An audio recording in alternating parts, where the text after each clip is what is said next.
Hello everyone, this is Shrawan sir, making maths simple for you. Welcome to my YouTube channel, Karna Maths Academy.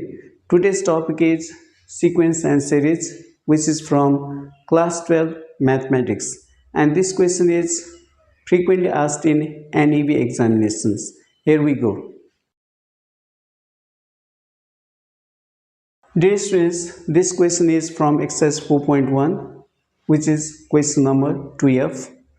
The question is, find the nth term and sum two n terms of the series. 2 plus 6 plus 12 plus 20 plus ... The given series is 2 plus 4 plus 6 plus 12 plus 2 plus 6 plus 12 plus 20 plus ... So let's solve it. Dear students,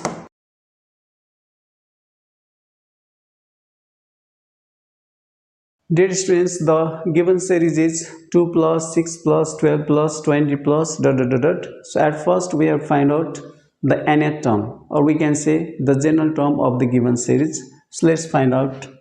So dear students, the numbers 2, 6, 12 and 20. If we find the difference between succeeding and preceding term, that means if we find the common difference will not be the same. 6 minus 2 we get 4. 6 minus 2 we get 4. The difference between 6 and 2.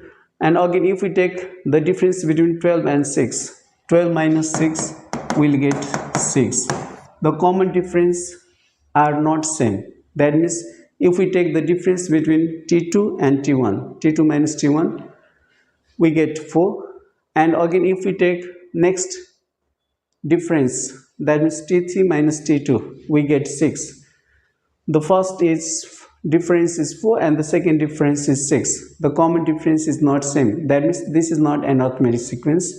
Now if we find the ratio T2 divided by T1, second term divided by the first term, we get 3, 2, 3 are 6. Again, if we divide third term by the second term, 12 divided by 6, we get 6 to the 12. 6 to the 12. That means the common ratio will get 2. So dear students, in this case, the common difference are also not same and the common ratio are also not the same. That means the given series is neither arithmetic nor geometric. So we cannot directly find the nth term, or we can say the general term of the given series. So let's break down the given series so that it will change into arithmetic series or geometric series. So let's break down the terms of the given series. So dear students, let's express each term of the given series as the product of two numbers, and let's check whether we get arithmetic series or not, or whether we get geometric series or not. So 2 means 1 times 2. So we have written as the product of two numbers. Now 6 we can write as 2 times 3, 2 3 is 6. 12 we can write as 3 times 4, 3 4 is 12. And 20 we can write as 4 times 5, 4 5 is 20, plus ... So this is now we have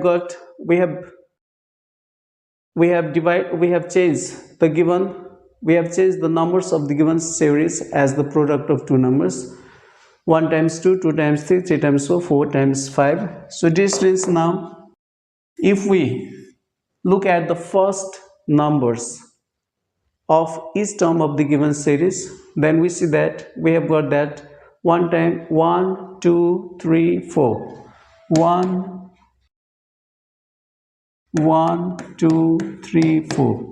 If we take the first number of each term of the given series, then we get 1 2 3 4, which is an arithmetic sequence. This means we know that the general term of the first n natural number is n, or we can use the formula Tn equals a plus n minus 1.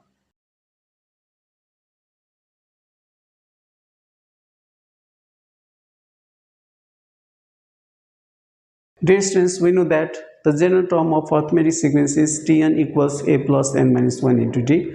So by using the formula of the general term of arithmetic sequence, we can get the general term, that means Tn.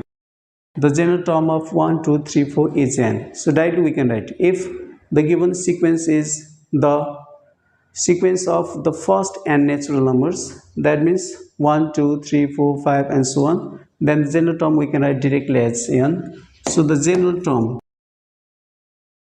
term of the series, the general term of the given series we can write as n times. So already we have found the general term of the first number of each term of the given series. Now next we'll find out the general term of the second number of each term of the given series. 2, 3, 4, 5. So dear students, 2, 3, 4, 5. Dear students, 2, 3, 4, 5. It is an arithmetic sequence, and by using the formula of Tn equals a plus n minus 1 times d, Tn equals a plus n minus 1 times d. A is first term, 2. Common difference is 3 minus 2, 1. So after simplification we get n plus 1. So dear students, in this way we can find out the general term of the given series. The general term of the given series we have found n times n plus 1. So all these things we can work out in the rough, in the paper. Dear students, now next we have find out the sum of the given series, the sum of the first n terms of the given series. We know that the sum of the first n terms of any given series is represented by summation Tn. So let's put the value of summation Tn. Summation Tn means putting the value of Tn, which we have got n times n plus 1. Dear students,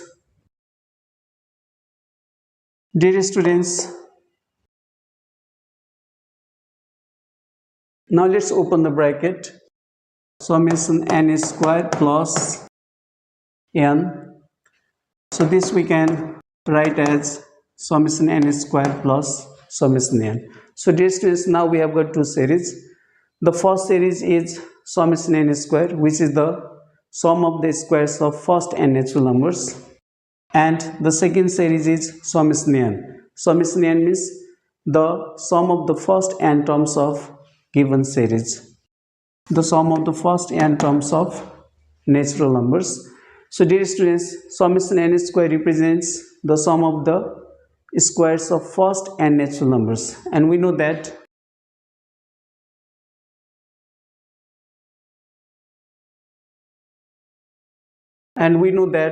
the sum of the squares of first n natural numbers is given by n plus 1 to n plus 1 divided by 6 plus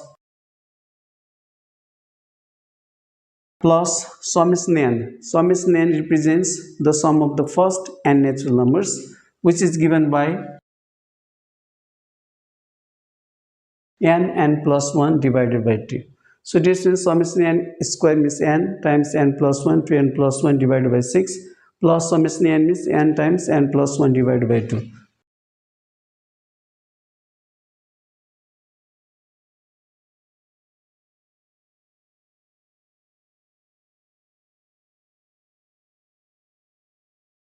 Dear students, now we can take n plus 1, n plus 1 common, and from 6 and 2 we can take 2 common. So remaining term will be 2n plus 1 divided by 3, 3 to the we get 6. So after taking n plus 1 divided by 2 common, the remaining term is 1. So let's take 3 common now. 3 ones are 3. Dear students, now we are almost in the last step of the solution of this question. n plus 1 divided by 2 as it is. 2n plus 3 plus 1 means 4. So dear students, now we can write it as n plus 1 divided by 2 3s are 6. So if we combine, we'll get n plus 1, 2n plus 1 divided by 6. So this is the sum to n terms of the given series. So dear students, if any series is given, at first we have to identify whether it is an arithmetic series or geometric series, so that we can apply the formula of general term. And then after finding the general term, we can find out the sum of the given series. We know that summation n is summation tn, and by using the formula we can get the solution. That means we can get the sum of the given series. So dear students, I hope that you have understood how to find the general term and sum to n terms of a series. Thank you. Thanks for watching this video. Next time we'll meet with a new content. Till then, bye. Have a nice day. Thank you.